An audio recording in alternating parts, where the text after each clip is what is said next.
Сәлем балақай. Бүгін бізбен бірге ағылшынша түстердің атауын үйренейік.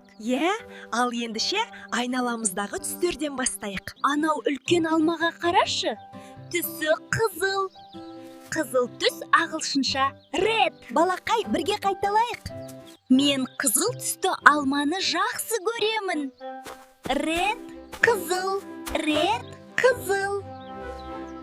Қонжық, сары күнбағысқа қарашы. Өте әдемі күнбағыс.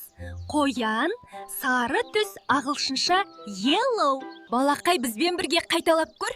Ал, кеттік. Yellow сары, yellow сары, yellow flower. Қонжық, ағылшынша бұл жүзімнің түсі қандай? Білесің бе? Purple. Күлгін түс ағылшынша purple.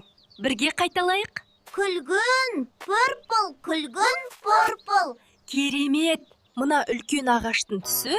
Жасыл. Жасыл, ағылшынша green.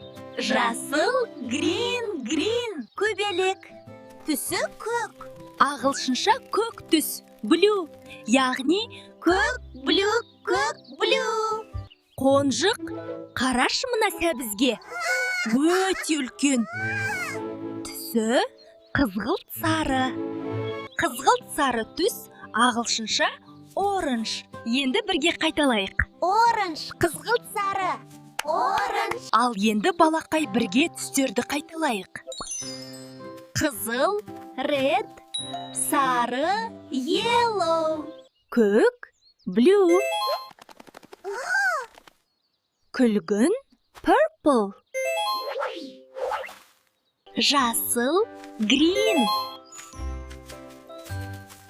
Қызғылт сары, orange. Жарайсың балақай.